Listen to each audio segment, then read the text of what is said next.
Welcome back to Off the Deaton Path. I'm your host, Stan Deaton with the Georgia Historical Society, and we welcome you to this podcast for the week of May 7th, 2026.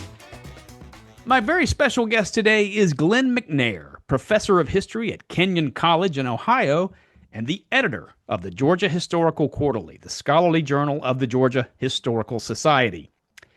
A Savannah native, Glenn holds a Bachelor of Science from Savannah State University, a master's degree from Georgia College and State University, and a PhD in history from Emory University. Prior to entering graduate school, Glenn worked in law enforcement, both as a police officer and as a special agent with the U.S. Treasury Department. He has taught at Kenyon College since 2001, and this fall will mark his 25th anniversary there. In 2008, he won the Trustee Teaching Excellence Award at Kenyon. Glenn's association with the Georgia Historical Society goes back a quarter century. In 2000, he won the William Bacon Stevens Award for the best student article published in the Georgia Historical Quarterly, affectionately known here as the GHQ. In 2009, Glenn won what was then called the E. Merton Coulter Award for the overall best article published in the GHQ. And his book, entitled Criminal Injustice, Slaves and Free Blacks in Georgia's Criminal Justice System, published by the University of Virginia Press in 2009, was the runner-up for the Malcolm Bell Jr. and Muriel Barrow Bell Award given by the Georgia Historical Society for the best book published in Georgia history. So he narrowly missed winning the trifecta of GHS publication awards. The very next year, in 2010, Glenn became the editor of the GHQ, a position he has now held for 16 years, longer than anyone except E. Merton Coulter. I've known Glenn McNair for almost 20 years, and we have worked together closely on the GHQ for the last 16 years, and I am delighted to finally have him as a guest on this podcast to talk about his long career in history, the many challenges of teaching, and his work on the Journal of Record for Georgia History, which has been published without interruption since 1917. My conversation with Glenn McNair begins now. Glenn McNair, welcome to our podcast. Thanks, Stan. Good to finally be here. We've had this on the agenda for quite some time. You're a hard man to peg down, but I finally got you here at the what is, I know, the end of a busy semester for you. We're going to talk about your teaching career. We're going to talk about all the things that you've done at Kenyon College and that you do with the Georgia Historical Society, including the Quarterly. But before we do, I want to go back to the beginning with you. You are a Savannah native. You grew up in Savannah. Yep. I did. Born and reared until I was 26. Grew up just outside of Hunter Army Airfield. In the Tatumville community, went to public schools there, graduated from A.E. Beach High School. So yeah, Savannah, and always thought I'd be a Southerner of one sort or another. Never thought I'd end up in the Midwest. Yeah, that's just kind of the basic biographical info. You went to Savannah State. That's where you got your undergraduate degree. Yeah. And that was in criminal justice, is that right? It was. After having three other majors by that point, like my students are always amused that it's like, yeah, I changed majors 4 different times. I went there as a music major, and because I was a trumpet player, Beach has the great band, so I enjoyed doing that and just saw myself as a performer. But somewhere in college, reality sank in, like maybe you should have some kind of a fallback plan in case the music thing doesn't work out. And I became a business major. And, I really hated that. Like, I really did. Classes were at night. There were guys with, their pocket pen protectors, and the whole thing was just so boring. It's like, okay, man, this sucks. And after my sophomore year, my dad died unexpectedly, so I ended up leaving college to work for a couple of years. And it was during that time that I wound up on the Savannah Police Department. So there are lots of little ins and outs and of how I ended up on the police department because I actually wanted to be on the fire department. But Mm. long story short, ended up on the police department, never saw myself as a police type guy, but I had a friend from the band who was on the department, and he said, no, it was perfectly fine. There's not a lot of violent crime. You really do just kind of ride around and eat donuts and whatnot. And it's like, okay, I could do that. Like this is a solid job. And part of me, and this will come out in the rest of our conversation, but part of me has always been the intellectual type, but then there was always that other part that was the boyish action and adventure type.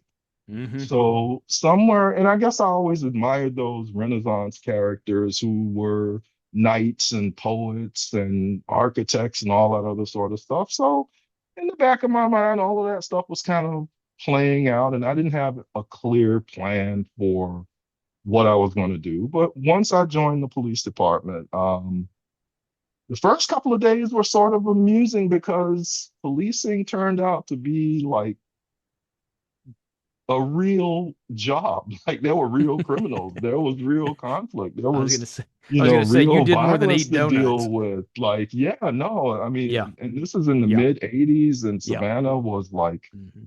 second in homicides that year or whatever when I joined. And it was pretty crazy. And after Yeah. my first couple of days, it's like, I got to do something else. Like I was literally looking for jobs for night manager at Walgreens or something. Like it was Hmm. like you got to do something else. But after a few days, two things happened. I realized that I'm kind of cool under pressure and good with dealing with people and making decisions in kind of crisis scenarios. And police officers turned out to be a much more diverse bunch than I imagined. The guys that I started hanging out with, one was an MBA who just got tired of doing the business thing. One guy was a psychiatrist who had gotten tired of being a psychiatrist. And there was another brainy type. And it's like, okay, I'll just kind of hang around and do this for a while. Mm. And so I really ended up getting into that, and just thought I would stay in policing. So after 3 years, I went back to Savannah State and majored in political science because I had always been interested in politics and history, and then just migrated into criminal justice because that was the natural thing to do. Because if you had the degree, you got promotions and stuff faster. So ended up doing criminal justice, graduating with a degree in criminal justice, did really well in the program, um, did well in the police academy. So the academic side of me, and especially the law itself, was always intellectually interesting to me. And, that ends up being the source of my research. But yeah, so that's how I got through college. And yeah, should I just kind of stick on with the educational journey? Yeah. Well, and from there you went on beyond the Savannah Police Department, right? You stayed in law Yeah. enforcement but moved on. So yeah, continue the story. Okay. I Students like hanging out with me because I reassure them that you don't have to have your life all figured out right now and that you can make decisions for silly reasons and go down unexpected roads. So midway through, like after I had graduated, ran into an old girlfriend from high school. And, while on patrol. And, I was enjoying being a cop, but she's like, is this really all you're doing? I'm like, yeah, this is great. But it's like, but you're such a smart guy. And I'm like, yeah, you're such a smart guy. Why are you just hanging out doing this? And believe it or not, the idea of being a lawyer popped into my head at that moment. It's like, okay, you love the law, you can go on and do that. Like, there's a part of me, that I enjoyed the whole street policing thing, but it's like, okay, maybe you should put your smarts to work and do, just take that next step.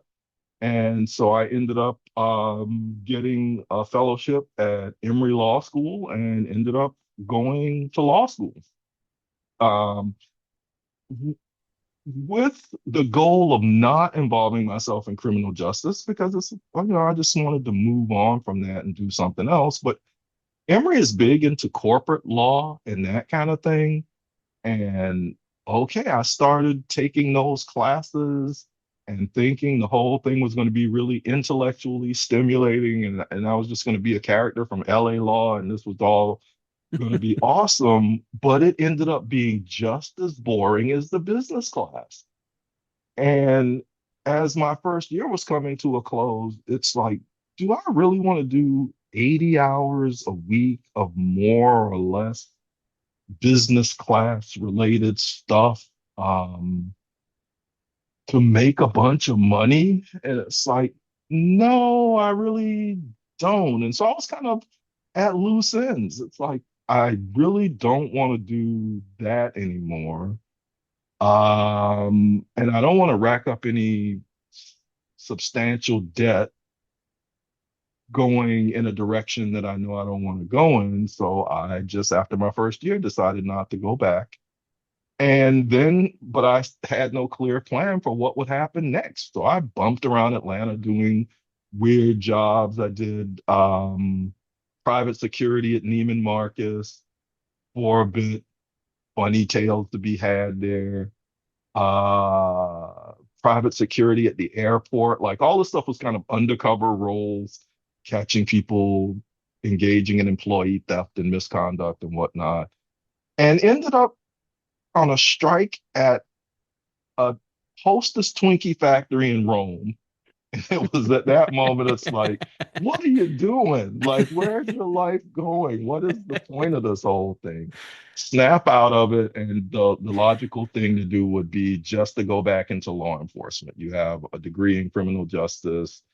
Um, your experience is there, but this time let's do it at a higher level. So I applied to all of the federal agencies, um, FBI, and the Treasury Department had 4 or 5 different agencies in it. So IRS, Customs, ATF, IRS, Internal Security, and you apply for all of those jobs with one exam. So I did that and interviewed with the FBI, and I was just waiting for all of these things to come together. And ATF called up first. This is at the beginning of the crack cocaine epidemic, the war on drugs, and they were really trying to expand quickly. And so it's like, we're trying to hire agents. And so they hired me, and I was stationed in Macon. And I did that for 7 years. And people don't know what ATF actually does. Like the alcohol part and the tobacco part are regulatory. So we have inspectors that monitor those in those industries. What agents do is to principally enforce federal firearms, arson, and explosives laws. So most of the time was devoted to armed drug gangs of crack and meth dealers. That was basically most of the work. Then there were arson for profit schemes where business people would burn down their businesses. That was a part of it. And then the occasional explosives investigation. And right after I started, I got involved in a pretty big one involving a guy named Walter Leroy Moody, who sent mail bombs that killed a federal judge in Alabama and my mom's attorney in Savannah. So that was Mm. one of my very first cases that I got involved with. It ended up being kind of a big deal. A book has been written about it. I think there's been a Hmm. television show about it, and he was executed in 2007. Mm. So that was the action and adventure kind of parts of the job. And as you and I have talked about, in 1992, I ended up being detached to the Secret Service for that campaign year because there are never enough Secret Service agents. Secret Service is actually a small agency to cover all of the candidates and the president and so forth. So they reach out to other agencies. So I did that for a year and got to see America and see the political process up close.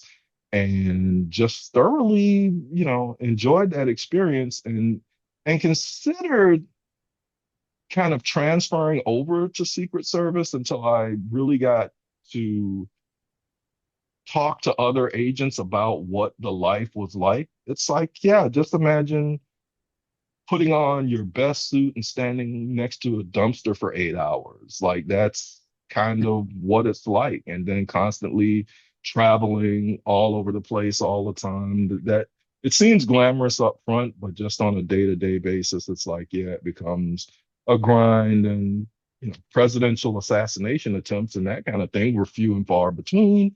So it's like, yeah, I think I'll just go back to my regular agent life. So Were um, you attached to a particular candidate in '92? um, a bunch of them. Let's see, Pat Buchanan for a while, Hmm. Bill Clinton for a while. Um, and I was trying to think this morning, Senator from Iowa who ran that Tom year. Harkin? See, I was trying to think, was it Tom Harkin, but It might not have him. been. Was it Paul Songus, the guy from Illinois, I want to make it somebody from from from Iowa? Iowa. I was Yeah. gonna really dash and look that up before we got on. And who else? There was at least one other person as candidates came in and dropped out Hmm. of office. We just kind of went around. So I went from pancake restaurants in Minnesota to Window Rock, Arizona, which is where the capital of the Navajo Nation is headquartered. My first trips to the Midwest, you name it. It's like a Georgia boy gets out and sees the world, Mm. courtesy of the federal government. So yeah, it was good, and that normally leads to like, how do you end up becoming an academic? So Yeah. I It was normally Tom Harkin, stop by the the way. story there. Oh, so it was It, Tom it Harkin. was Tom Harkin. Who Yeah. else was running that year? In Any 92, well, you remember Al Gore was running because that's why he was right. So the chosen. two of them were together. They Right. were, Yeah. yeah, So yeah. Al Gore was running, and Harkin and Songus and God, who else did he run against? It was a bunch of them, well, of Ross course. Perot was around, Yep, he was but an I didn't independent. end up Yep. with Hmm. Hmm. him. Yep. So on the Republican side, it was Pat Buchanan. In fact, he was the first person that I was assigned to Of at a course, President parade in Bush was running Michigan. again. Yeah. Hmm. Okay, so he had his own kind of protective Yeah. detail, right? Hmm. So I didn't have any interaction with him. So it was just Hmm. the candidates then. So at that point, at some point, you decided to go back and get a master's degree, that you wanted to go into academia, and history was the thing. Yeah. Yeah. Was there a moment, Um, I mean, a turning point, were you standing beside a dumpster with a well, suit on and you said, I'm not going to do no, this? Stan, my career in life never takes the expected path. Here's how I got into it, and this is going to be really funny.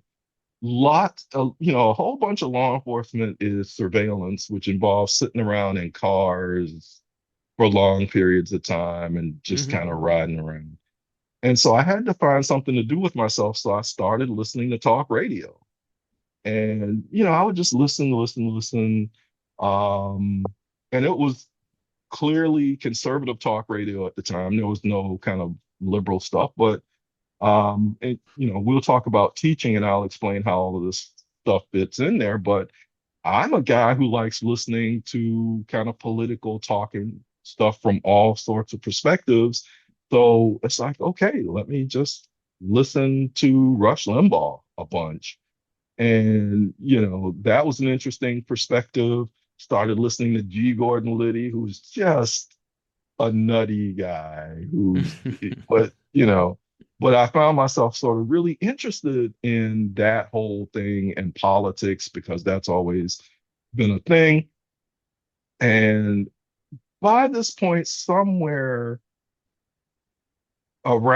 by this point, I'd been in law enforcement for like 10 years or so. And students find this hard to believe, but I was starting to get bored. Hmm. Criminals are not James Bond style villains. They really aren't. Like after you sort of figure out how to do particular kinds of investigations. I'd done most of the stuff I could think of doing, the kinds of investigations I would do. The only thing that was sort of left is the whole serial killer thing. And ATF doesn't do that, but FBI, that would have been the next big challenge that I thought, yeah, that would work. So, I was kind of like, are you gonna do this for another 17, well, 18 years? Because in federal law enforcement, you could retire at 50 with 20 years in. So I'm like, I don't know. So while all that was going on, I was really interested in the radio thing and I was interested in politics. And I had started writing some op-ed type pieces that I would submit to the Macon paper and they would publish them. And there was a local talk show. So I just decided to write to the host of that show and put in some of my op-eds and say, hey, if you're looking for somebody to come on the show or whatever, it's like, I'd be happy to do that. And the guy got back in touch with me. Like, I really didn't think that he would. And he's like, yeah, I've actually been looking for a conversation partner.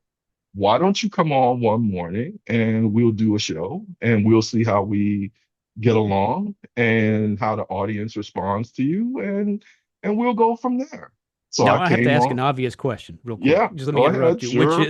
which is, and nothing in ATF policy precluded you from doing this? No, as long, because there's kind of the Hatch Act, which covers political speech in certain ways. So, as a private citizen, I can Hmm. express political opinions and Hmm. that kind of thing. And I also Okay. had my radio name, which was Glenn James. How cool of a radio name is that? So you did It's not two first identify names. on there as ATF agent No, Glenn no, I was McNair. Okay. no. So, because I was so concerned, like, right, Yeah, you yeah, don't want to yeah. end up putting yourself out there unnecessarily. And the But show just this ended. guy knew who you were, though. He knew who you Yeah, were. yeah, Okay. Yeah, yeah. yeah. So Okay. he Yeah, knew the full story. yeah. And so Okay. we Go came ahead. Yeah, on and we yeah. had a kind of back and forth just like this, right? Somebody that I get along with really well, and our conversation flowed naturally. People called in, they were like, yeah, we like talking to you, this is great. And he's like, hey, let's do the show, let's be a thing. I was like, okay. So I would be on the radio from 6 to 9 in the morning, and then I would get off from work and go do agent stuff for the rest of the day. And that just became my thing.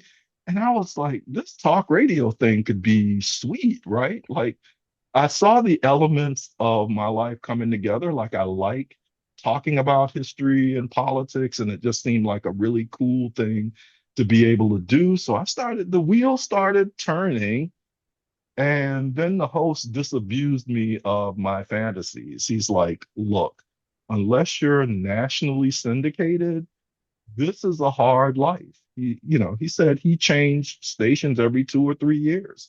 Mm. If the ratings aren't there, your show gets canceled, or if the station decides to go country music, that's the end of it. And he was going back and forth, and it's like, well, I'm not going to chuck my career for that. That just seemed like the bridge too far at that point. And so I started thinking, hmm, what kind of job allows you to talk about and think about things that you're really interested in politics and history, and has real job security? College professor. So Yes. there you Yes. have it, the Yeah. perfect gig. And the more I thought about it, it's like, yeah, I would like that. Like, there's a part of me that's, always been a teacher, and I get to stand up and profess and preach and, go wherever my intellectual interests take me. And it's like, okay, yeah, but before you do that, you should probably get some grad school under your belt and see whether you're any good at this at this Hmm. point. Because I'd done well in school. Like, once I went back, as a more mature student than I had been as an undergrad. What a difference 3 years makes. And so I enrolled at Georgia College and State University, which was in Milledgeville, which was like Hmm. 30 minutes away from Macon. And that was a life-changing experience where I really fell in love with history. Like, yeah, you can really do this. And it's there. I met Ann Bailey there for the first time, but I didn't get to know her. But I met her and just met some really cool historians, and I did well in the program. And it's at this point, and I wanted to iron this out with you, that I walked into the esteemed Hodgson Hall for the very first time and met Stan Deaton and did a talk You there, did which indeed. sort of started my public career, but I don't remember how that happened because I had done my master's thesis on the trials of slaves in Baldwin County Hmm. and ended up doing what I thought was going to be just like kind of a casual GHS talk, and it ended up being the kind of big premiere talk with a packed house. Like I was stunned when I showed up there, like what?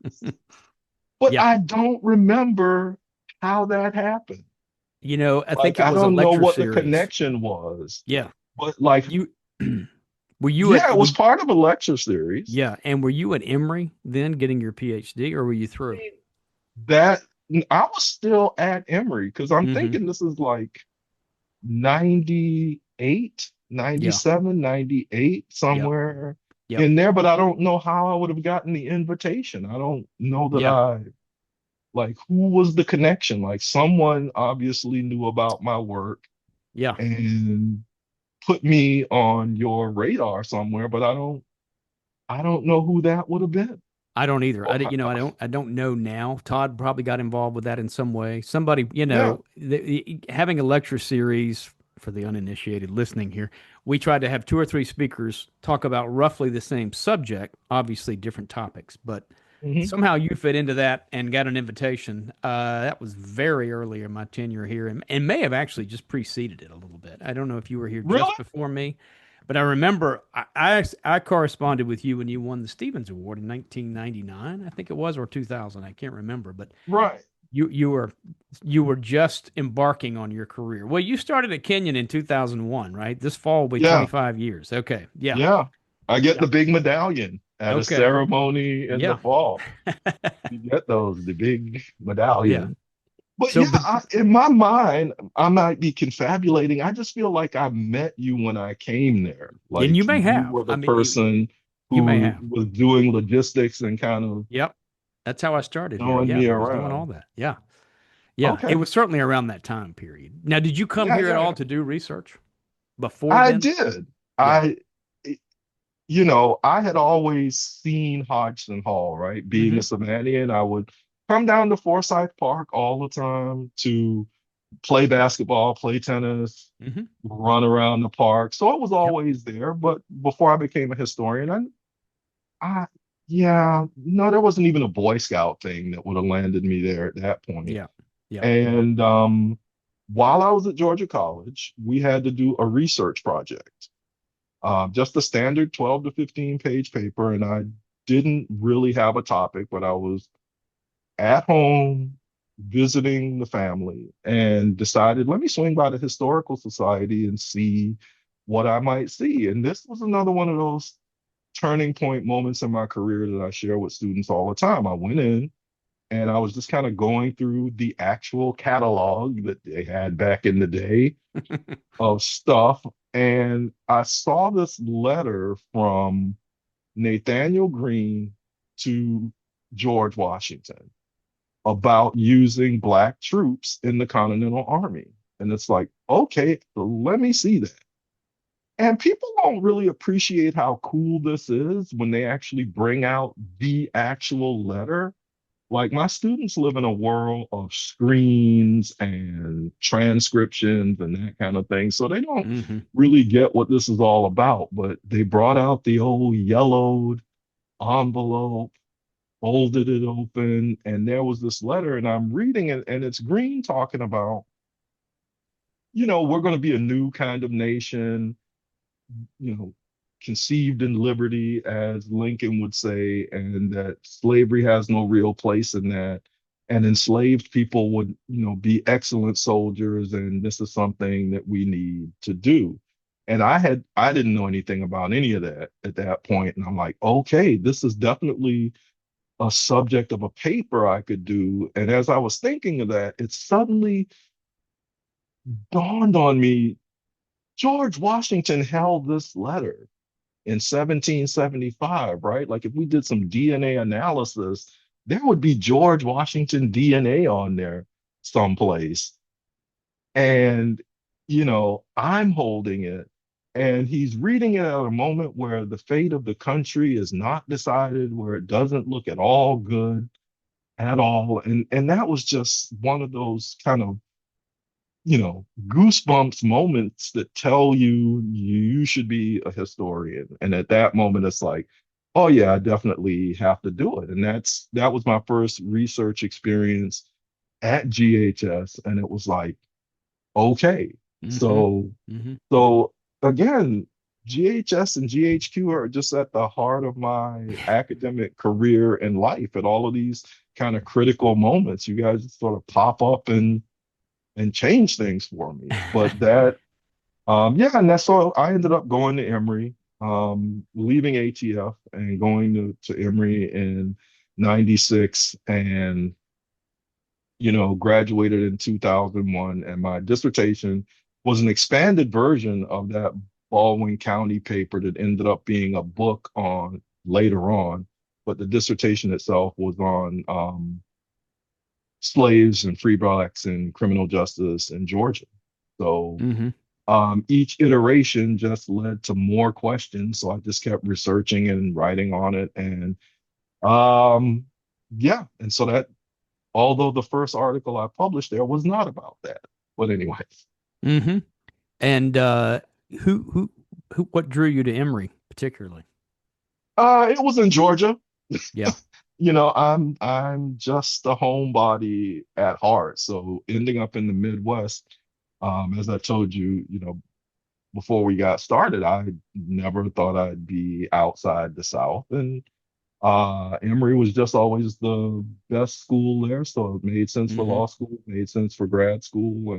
And I really love Atlanta as a city. It's one of my favorite cities. So um, Mm-hmm. it was there, had the great fortune of working with Jim Rourke and Dan Carter, who just ended up like giants of Southern history, right, as Mm-hmm. my dissertation advisors. And so they shaped my approach to history and teaching in a really profound way. So those were good years. I wrapped it up in 5 years, which is a few years sooner than most other people.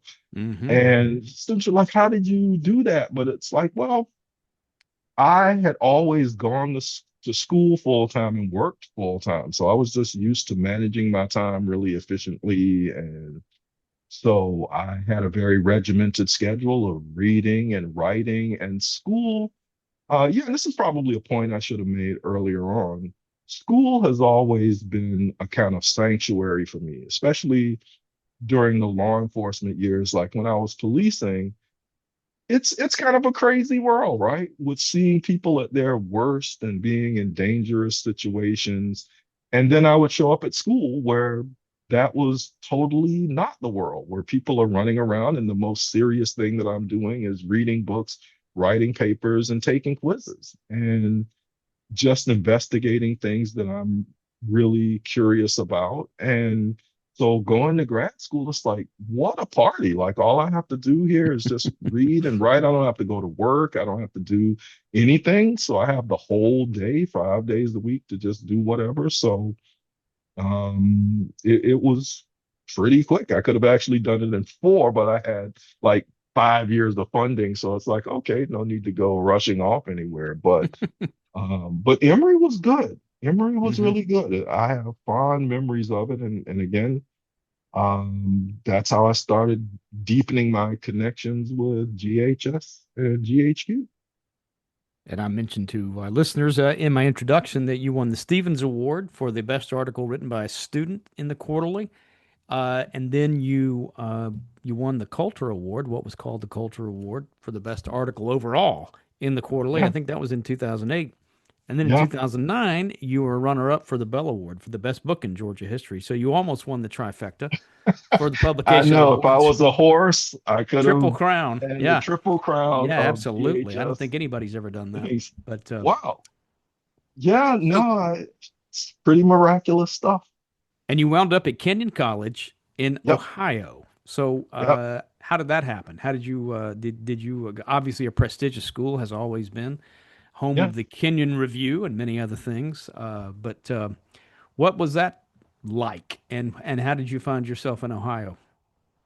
Um, for those who don't know it, the academic job market is a national market, and there are way more PhDs than there are jobs for PhDs. Hmm. So basically, everybody generally applies everywhere for positions they're even remotely qualified for. So my year, there were like 14 positions, and that was like a banner year for all of this stuff, right? So it's like, okay.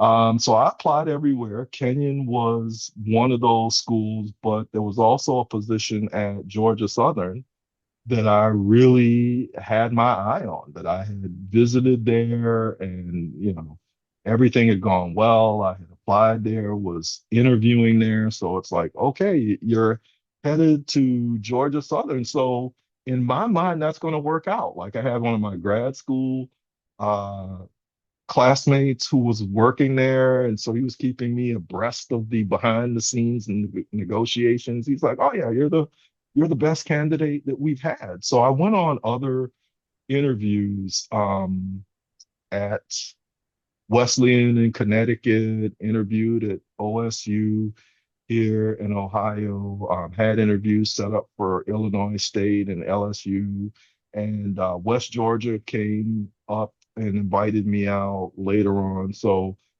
I was applying for all of these things, and it's a two-stage process, right? Like schools normally choose 20 candidates they want to do preliminary interviews with, and back then they were done at national meetings, either at the Southern Historical Association meeting or the American Historical Association meeting.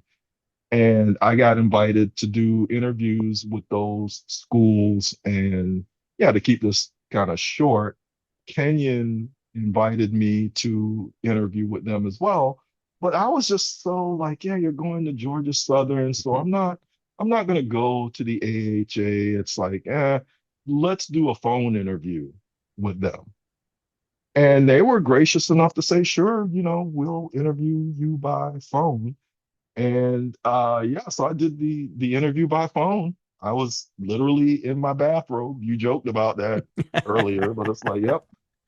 And the more relaxed I am, the better you come off. So the interview really went great. They invited me for a campus visit, and that's the next stage of the process. The schools normally invite 3 or 4 people to come to campus and do a research talk or a Hmm. teaching presentation. And Canyons is more extensive than any place that I'm aware of because you're here for 2 full days and some change. Most schools, it's like you'd fly in on, let's say, Sunday night, you do your interviews and presentation on Monday, and then you'd fly out Monday afternoon. Here at Kenyon, I was here until Tuesday night, like right before.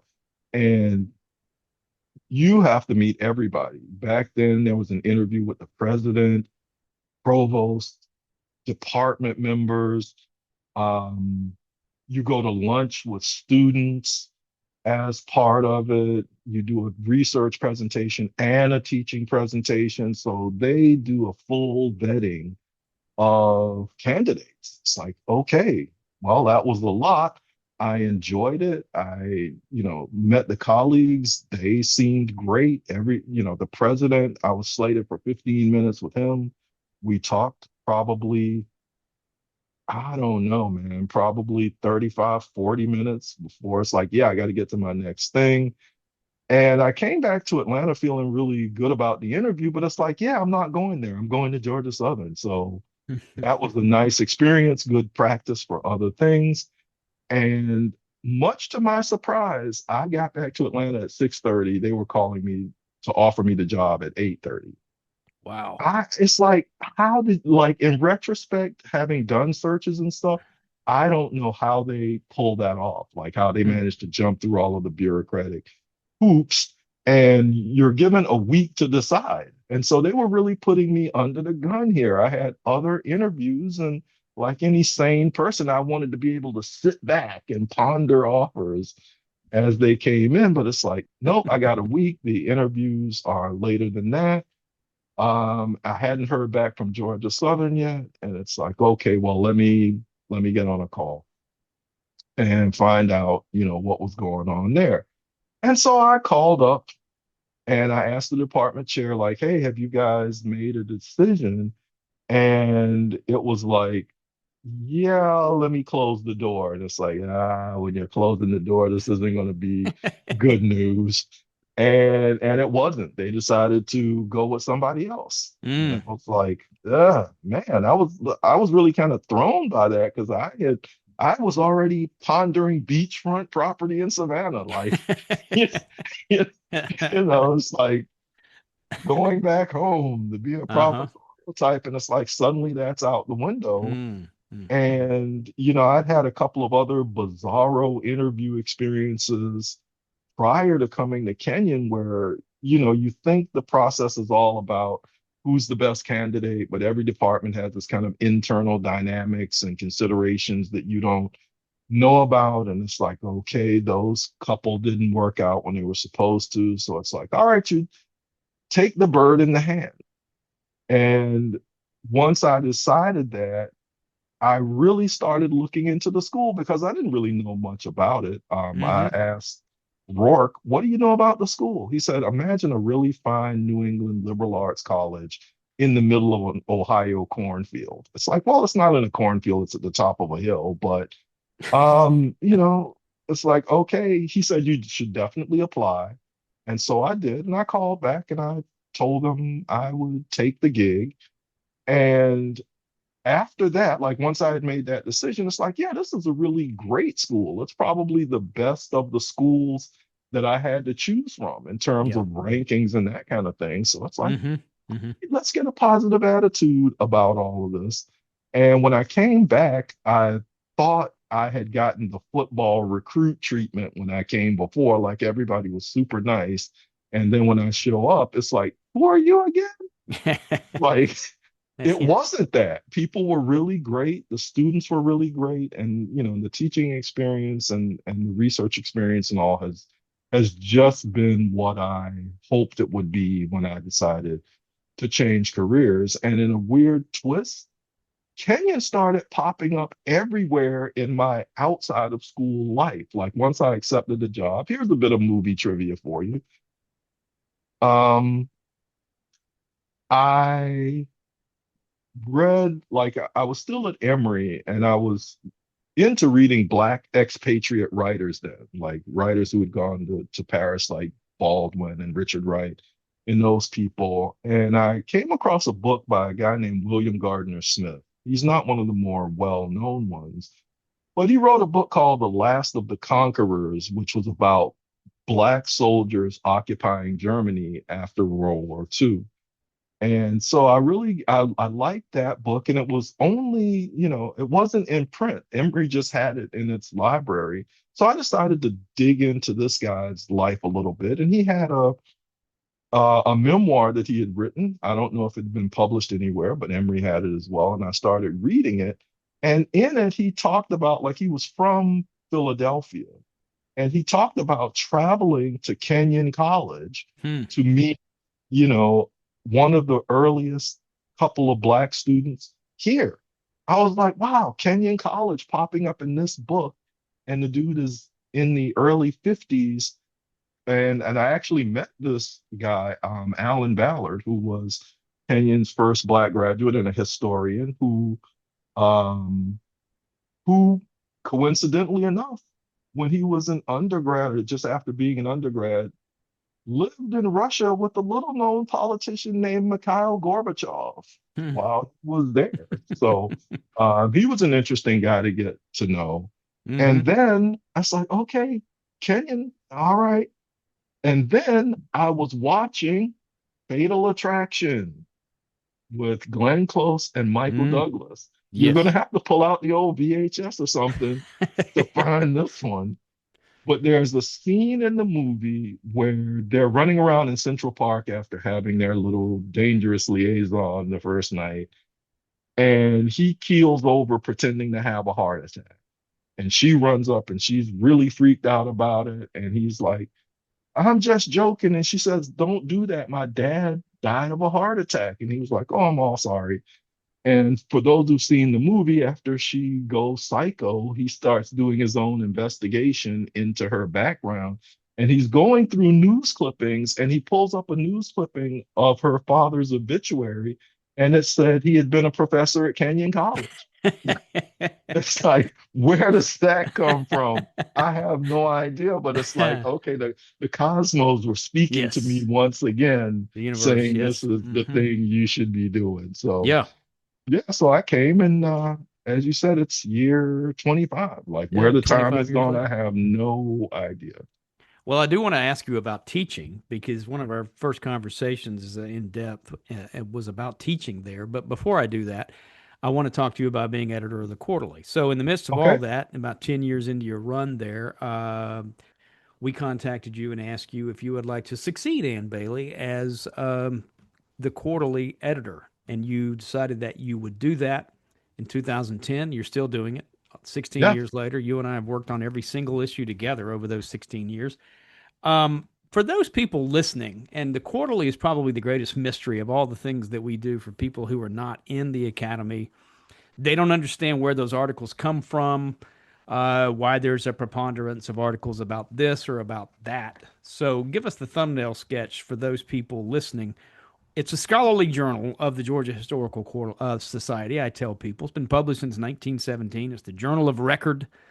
What does all that mean, and how do articles wind up in the quarterly? What does the editor do? Okay.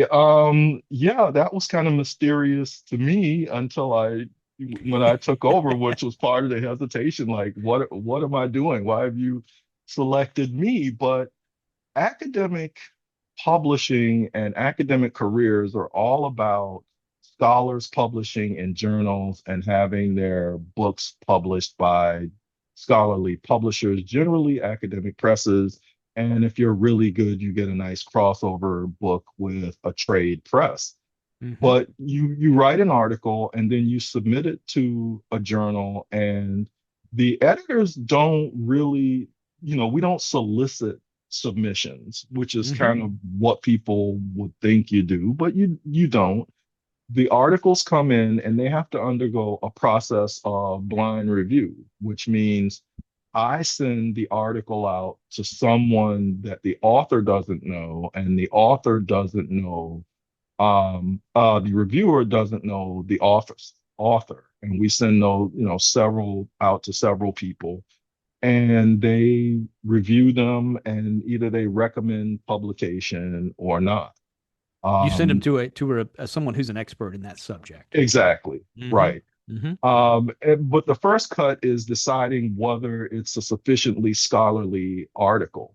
Mm-hmm. Um, Sometimes we get articles from high school students, we get articles from people who don't really understand what a scholarly article is all about.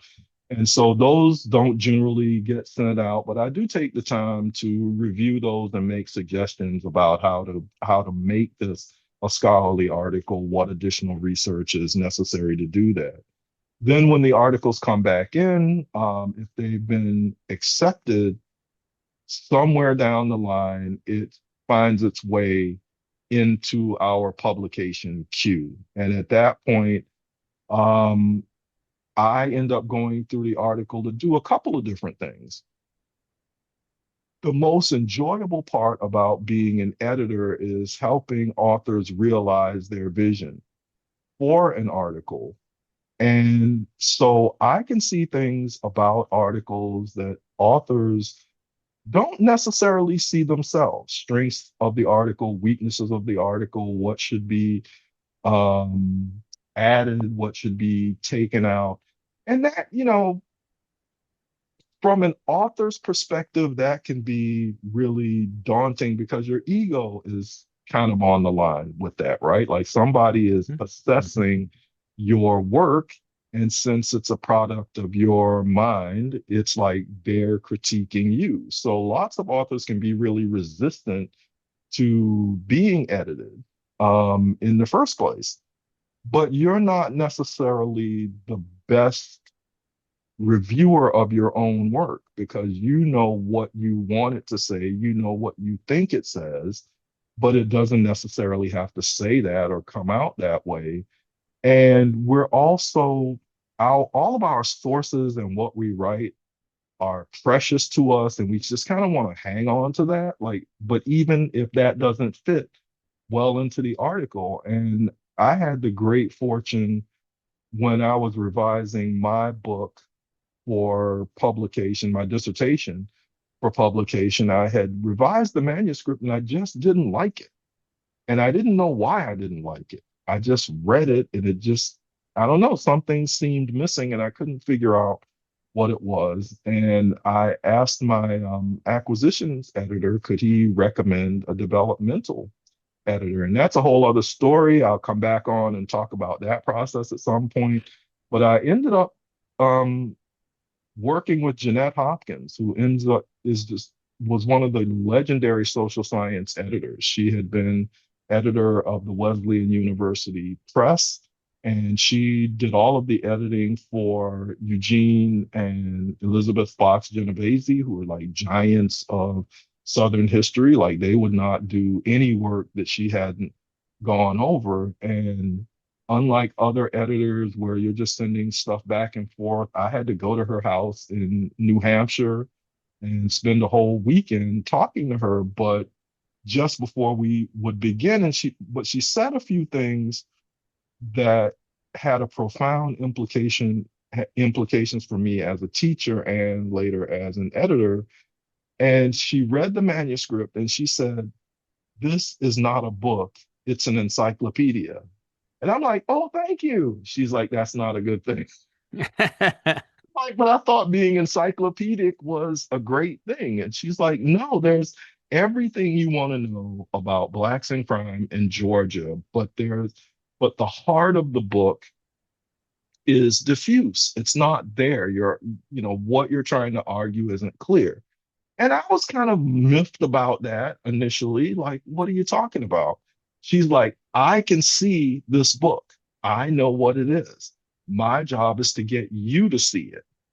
And, you know, that's the challenge of this relationship. I know what is the value of this. I know what's in here, but you're going to be resistant to it. And she was right. I mean, I fought her and I fought her. Well, can we leave this in? You think this? Maybe not. I don't know. And then one day I was reading some of her edits and then I saw what she saw.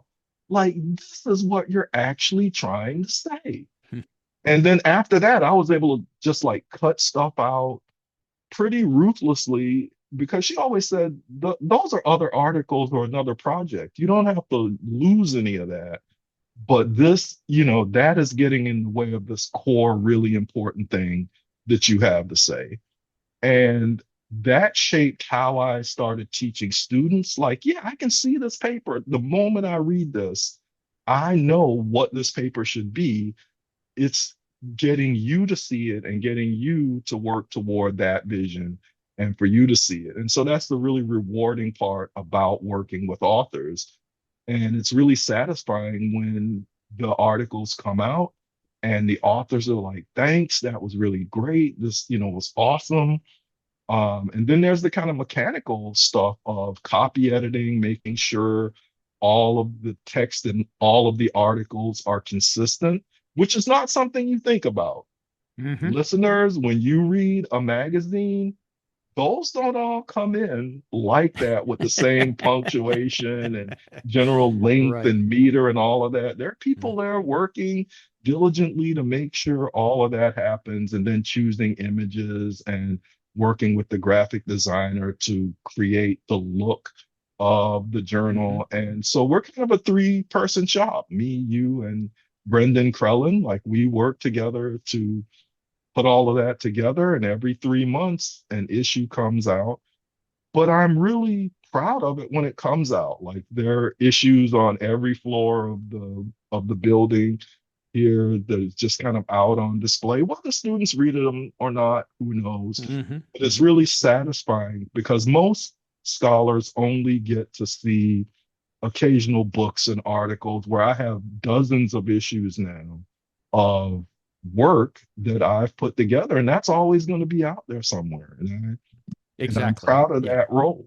Yeah. And as the Journal of Record, I play a significant part in shaping how people come to think about the history of Georgia. And that's more important than any single work that I would do myself. That is beautifully said. And I should point out, too, that we're a three-person band on this podcast because Brendan produces the podcast, too. So Okay, I didn't he's the know he one who had puts, sound engineering. oh, yeah, he's the one who puts it all together to make it just something besides just an audio file, you know. But, well said, Glenn. And you've had an enormous impact on the way that Georgia history is learned and interpreted and thought about. And of course, that helps shape the future, which is ultimately what we're doing in history. It's not really about the past as much as it is about the future. Um, and as I mentioned, you've been at it now longer than anybody except E. Merton Coulter, who was at it for 50 years, which is longer really than anyone should ever be at it. I think he stayed past his cell pass date, but you've been doing this for a while now, and in we talked about this briefly, but you still take great satisfaction in it. I do. I was totally surprised when you said I was the second longest serving editor, because I really thought there were at least one or two people ahead of me. So it's like, wow, I'm in the history books. I guess I'll donate my papers to the GHS now. Like, You I'm absolutely, worthy of. yes, yes. And I should point out too, it's something that may not be obvious to everybody, but you were the first African American editor of this journal. Right. And even though quite frankly, that happened at a late date in terms of the history of the journal itself, what has that meant to you?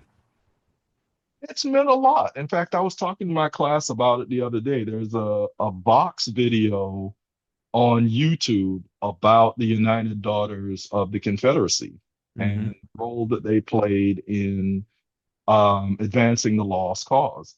And in the video, they mention E. Merton Coulter and his textbook, History of Georgia, and highlighted some excerpts where he said, slavery was kind of a big frolic. They had picnics and just kind of that Southern interpretation of slavery as an institution. And I remember seeing that book when I was in elementary school, like Mm. it was still around. And so to be able to assume the editorship of the journal and playing a role in kind of correcting that history in a way, and being part of the GHS and the editors before me, and changing, the GHQ from kind of a pro-Southern segregationist kind of journal to just globally respected journal of the best history about Georgia in the South, and to say I had something to do with that Hmm. makes me very proud, which is why I like doing it. And, obviously, if I can kind of be a model for others who come after me, so much the better, because, I was friends with John Insco and Ann Bailey, who came before me, and each one of them played a role and had confidence in me way before I would have thought myself worthy of doing this kind of job. So, it's been great. So yeah, Yeah. I guess I'm in the history of Georgia now. You are indeed. I Yeah, think Ann I need a Bailey. raise, Stan. Now there you're talking to the wrong person. Yeah, there's somebody down the hall that does that, as you well know. I should mention, yeah, Ann Bailey was the first woman to edit the quarterly, and she did it between 2000 and Right. 2010. And John Insco before that at the University of Georgia from 1989 to 2000 for 11 years. Hmm. And I should also, not to leave anybody out here, Ben Parton is also part of this. He is our Yeah. book review editor. And he's been on this podcast also talking about his book on Sherman's March.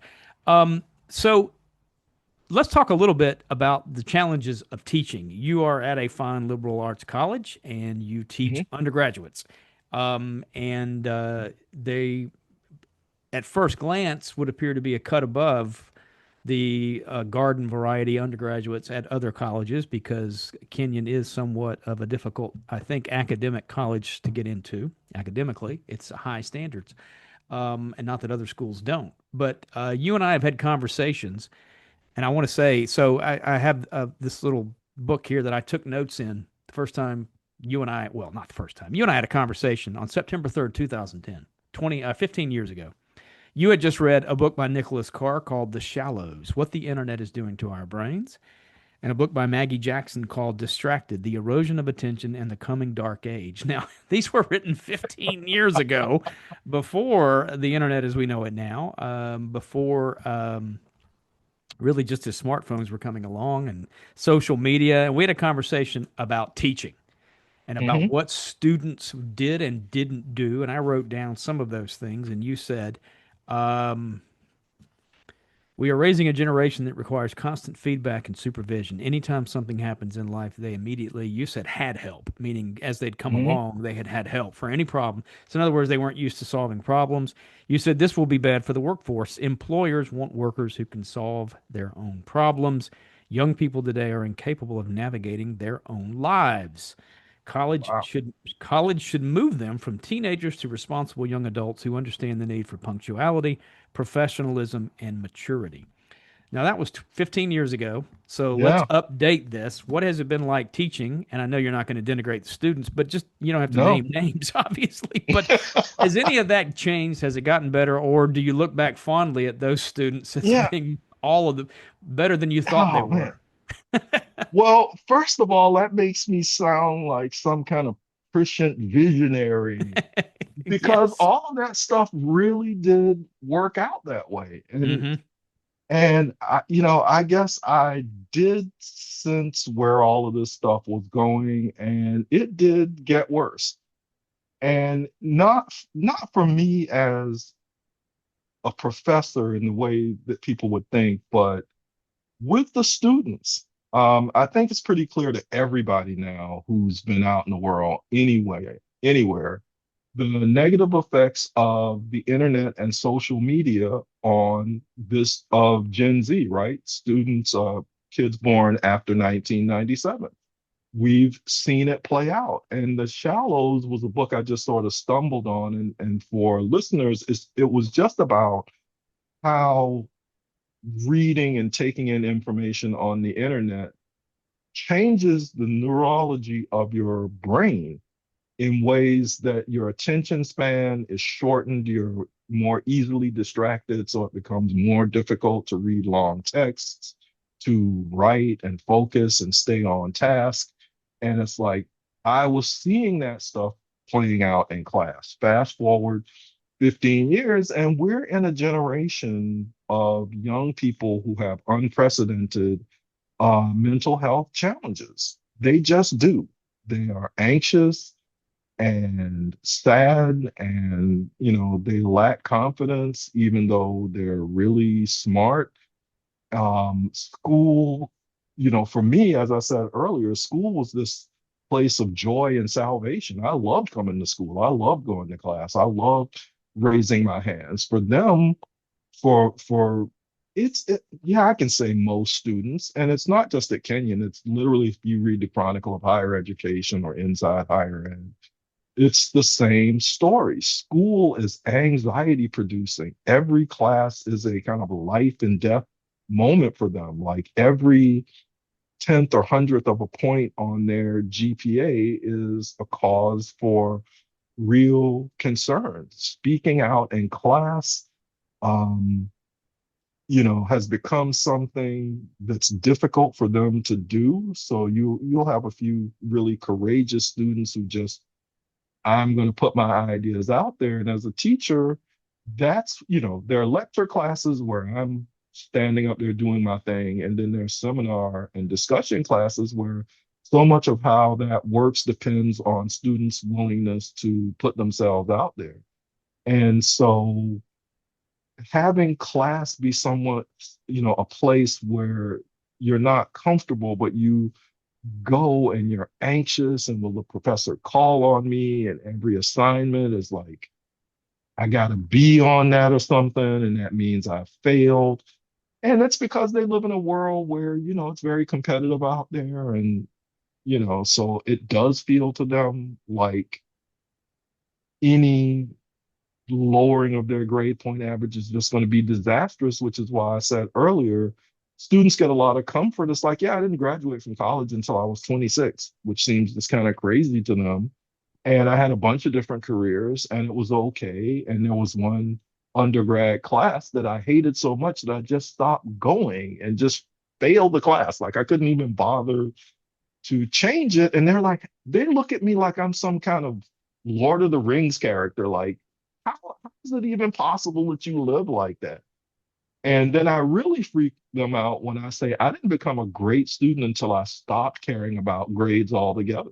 Like grades used to come in the mail and I would just throw them on my bookshelf. Like I opened them in the summer to see how I did. And I try to convey that to them. You have to find that joy and curiosity for learning that you had when you were a kid, when you wanted to know everything and learning was its own reward. Like that seems kind of corny and old school, but that was really the key. And occasionally you have students like that, but that's the challenge. So I spend a lot of time providing kind of in-office conversations like this to try to help them get to keep school and life in some kind of perspective, like you're all going to be fine. The fifth anniversary of the class of 21 is happening this year, and a core group of students that I mentored, they're all coming back. It's like, yeah, you're all fine, right? They're like, yeah, yeah. I'm like, of course you're going to be fine, but that's kind of the biggest challenge, just getting them to enjoy school, to try not to be quite so anxious about it. And then that just, like I said, plays out. And, how do you keep class engaging? How do you lower stress levels for students when you're in class? How do you impart those lessons about punctuality and professionalism that'll be important going forward? So there are things that I do to try to get that all to happen. But we're at a precarious moment, and the internet is and social media are right at the bottom of that. And that's not getting any better. And AI is going to make all of that worse. So Hmm. Um, Not to make us sound like two old guys standing out shaking our fists at the kids on the yeah, lawn, we but have to. but one of the things that I hear from colleagues who are involved in hiring, I'm not, when they interview younger people, is that there's a sense now that they want everything without having to put the dues in, right? Without them having Mhm. to do the work. They want to start at the top. They don't want to, they want to get Right. paid a lot for doing little. Right. You mean I have to come to work? You want me to come to, show up and actually come to work? Do you find that to be? I guess is the question. One historian to another. You've been there since 2001. Yeah. Okay, are your students really qualitatively different in that respect now than they were in 2001 when you first Oh got yeah. there? So Yeah. this is not Clearly. made Oh up, and yeah. this is not two old men. This is the real Nope. thing here. Okay. I think about that all the time. I never thought I would be the old guy on the lawn doing whatever and, complaining like, well, back in my day, we did whatever. Right, right, right. And yet I'm doing it. But it's like, well, sometimes the old guys might have been on to something. Like things really are different Hmm. than they were before. And so, um, yeah, we have the documentation to sort of back up what it is that we're talking about right now. And colleges are in kind of a bind because I'm old school in the sense of, as I said in that 2010 conversation we had that our job really is to take high school students and turn them into adults by the time they walk across that stage 4 years later. And Mm-hmm. a big part of that is making them take on increasing levels of responsibility and having them suffer consequences when they make bad choices. Like that's just Mm-hmm. fundamental to your growth as a human being. And, I read psychology and all kinds of stuff that is part of little children. The quote I love that captures this so well, I read in a book somewhere, is a child should have all of the emotional responses and challenges that they will have as an adult, just with smaller stakes while they're younger. And I think that's true. So, not getting chosen for the basketball team is the equivalent of not getting that job that you really always wanted. So you learn how to deal with that disappointment earlier, um, not being able to do something particularly well teaches you like, okay, my skills lie elsewhere, so that you're not figuring all that stuff out later in life. Or you gave a little girl your Valentine's card in fifth grade and she threw it in the trash, right?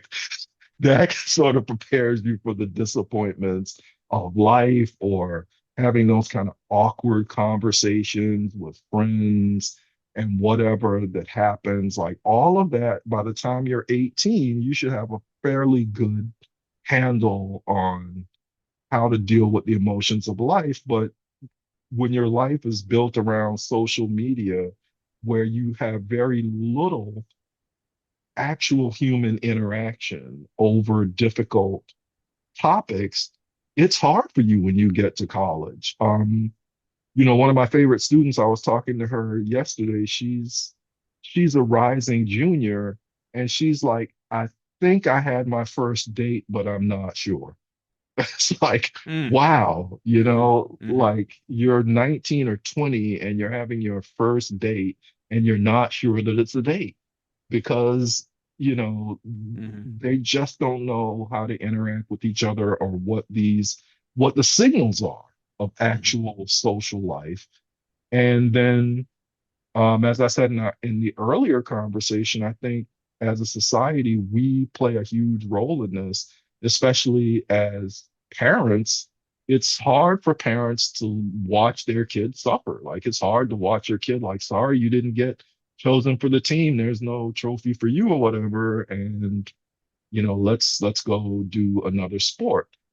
And parents also realize the world out there is really competitive. So their kids have to really do well in school. So they're pushing kids in that direction. And so back then they were called helicopter parents, back when we had that conversation, of parents who were just, all around. Now they're lawnmower parents who are literally like they're cutting down the small grass to make sure that their kids just don't have these uncomfortable circumstances. And of course, in doing that, we're crippling students. Like the longer you put off that process of confronting real life and all of its complexities, the worse it's going to get. And the stakes are much higher. So here, um, schools are also businesses.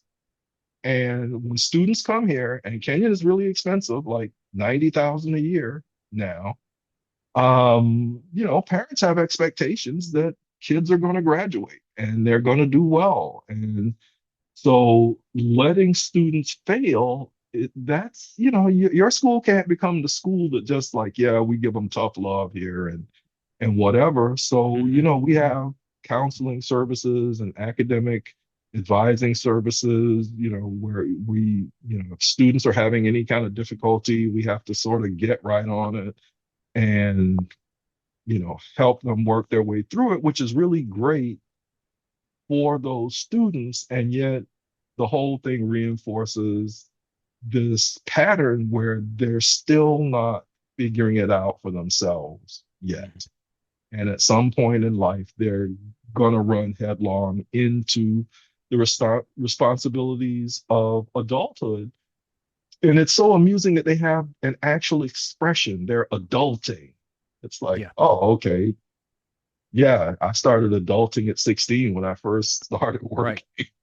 working. And so that's a challenge that's ahead of us. And it's a vicious circle that keeps going around and around and around. And it goes back to younger and younger grades. So all of this is happening.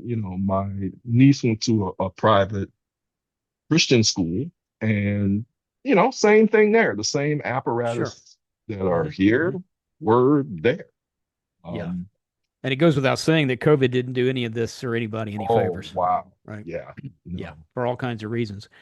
Yep. Um, and to put this into historical perspective, though, and I always tell people this, before we get too down on anybody, when you and I were young, there Hmm. were old school people then who thought we were soft and that we Yep. didn't work as hard as they had to, and that everybody was Yep. passing qualifying exams to get a PhD, and nobody gets Yep. failed anymore. So, it's not as if all of this is new either. And I always tell people, because I have people ask me, you probably do you think any of this generation could fight World War III the way that, and I I hear always that say, all the time. yeah, and I always say, the generation that came up after the revolution thought that generation was soft, that they Yep. wouldn't meet the British. The generation that fought the Civil War thought the next generation was soft, and that's an Yep. absolute. That when Yep. the great challenge comes, that people find a way to meet it, even when you think that there's no way they possibly can. Right? Yep. The people who fought Vietnam were the softies, right? Their parents who fought World Hmm. War II said these kids are baby boomers. They're spoiled. They eat cereal. They're just, whatever. I mean, so I mean, I'm not denigrating what you're saying, but I think it's just Right. I always tell people before you get too down on young people, just please understand this attitude in some ways has always been there. That there are challenges that these people need to meet and they're not meeting or not. You told me, for instance, that when they miss something, even though the syllabus is posted, they call you up and say, "What am I supposed to do?" And you Yeah. said, "Look, you're supposed to be able to figure that out for yourself. Ask a Yeah. colleague, go online, look at the syllabus, but it's somehow your job, right?"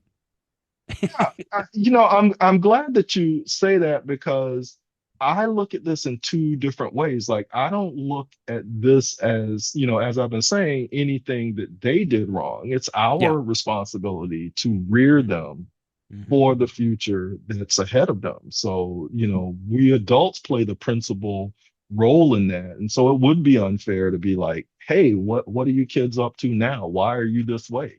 It's like, well, it didn't fall out of the egg like that. Like, we've been sort of working at it. And for me, from a societal perspective, they will make the world that they have to make. As you said, the challenges for them will be there and they will have to meet them. My biggest concern is just like their mental well-being. Hmm.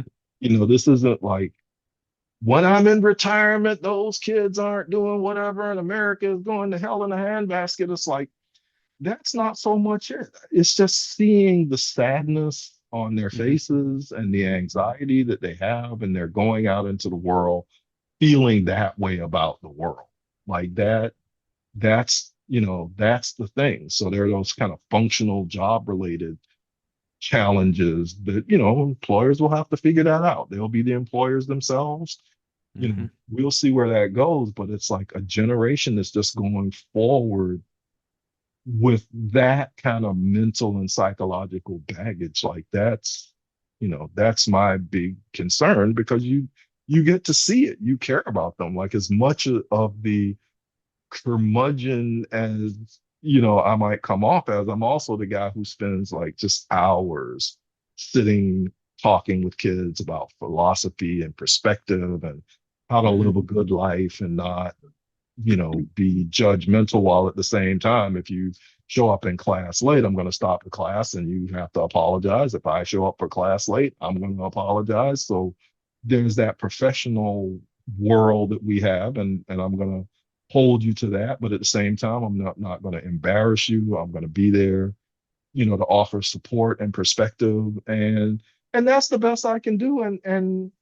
And it's doing God's work on some level. Like, I'm glad I didn't go into business or whatever because whatever corporation I worked for, it's like, yeah, they changed the nameplate on the door and that guy left.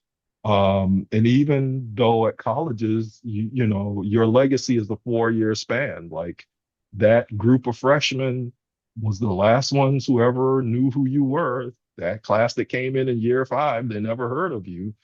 But there are thousands of people who remember sitting in my class or sitting in my office or something I said, and it will never be what I taught them about history. It's what I taught them about life and how to see themselves. And that's the real contribution. And I think we all remember the teachers we loved best for that.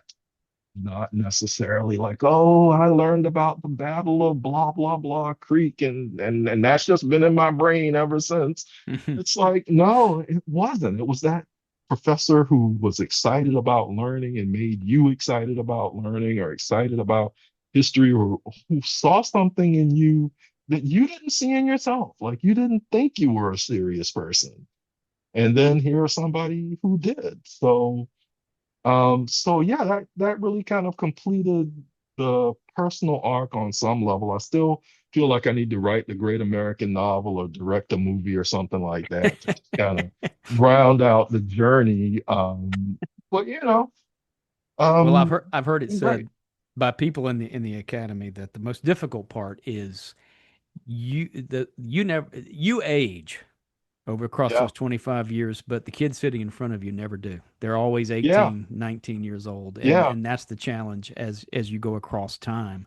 But it sounds like, yeah. and I've already pointed out in your introduction, you won teaching awards there at Kenyon. You are a great teacher and you're a great editor, and I appreciate you. I want to be mindful of your time, giving up some of your time today to talk. And this is the first of several conversations, Glenn. Now that you've Yep. come on here, you're going to have to be a regular. We're going to have to read books together and then come on and talk about them and tap into I like it. all of this that you and I often have spent many hours on the telephone talking to each other, and it just evaporates into the ether. But here it's Yep. recorded, and we can inflict this on an untold number of people listening to this podcast. Yep, I'm sure we'll say something weird and get canceled and the podcast will disappear at some point. But I look forward to it. Like now that we've actually done it, it's a great way to spend time and we could go on and on. So I hope you get to put the full podcast out there so that Well, everybody gets to hear oh, everything. absolutely. No, this we're not going to change anything here. Well, I appreciate you being candid about teaching and talking to us about it and the challenges. Congratulations in your tenure as editor, and I hope that you're there for as long as I'm here. You can't leave and leave me holding the bag as long as I'm at GHS. Well, believe it or not, Stan, I mean, you and Todd being there, like if one or both of you left, that would probably be the only time because it would start to feel weird and different. I mean, I'm sure somebody great would take your place, but just the relationships that I've had with you guys over these decades has made this something that I can't really imagine not doing. Like it's really rewarding. It fits well with my life in teaching, as I said earlier. And I'm looking here off to my left, and I have framed my very first issue of the GHQ. It's Mm, the spring 2011 issue, yeah. and it had Muhammad Ali on the cover Mm-hmm. Mm-hmm. when he was in Atlanta, and that was the first issue. And I Mm. wanted to have Ali on the cover and do that article because he was one of my heroes, and so that means that much to me that I've had it mounted now for years, just Wow. sitting up there. Glad to So hear it's that. Wow. yeah, 15 years ago. This I know. yeah, the spring 2026 issue is about to be unleashed. Well, look forward to many more issues and many more conversations. Glenn, thanks so much for taking the time to be on here and All continued good right. luck. Thanks, Stan. Until next time. Yes, sir.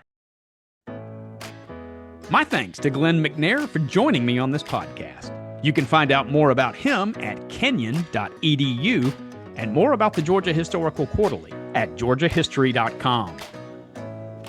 The hardest working producer and engineer in show business, the producer of this podcast, as well as the czar of our Tallahassee office, is our very own and indispensable Brendan Crellin. Learn everything about the Georgia Historical Society at georgiahistory.com and the Georgia History Festival at georgiahistoryfestival.org. If you're a fan of Today in Georgia History, and who isn't, check it out at the completely redesigned website at todayingeorgiahistory.org, and you can see it and hear it currently airing twice a day on TV and radio on Georgia Public Broadcasting. You can find this podcast anywhere you can find podcasts, including YouTube and YouTube Music. You can also find Off the Beaten Path on the podcast app on your phone, and I would like to ask you to please leave a review on the Apple Podcast app, which would be most helpful and appreciated. If you enjoyed this podcast, please follow, subscribe, and share with a friend. And drop me a line at sdeaton@georgiahistory.com. Be sure and like Off the Beaten Path on Facebook as well. You can also treat yourself to every podcast, every blog, and every video entitled Dispatches from Off the Beaten Path at deatonpath.georgiahistory.com.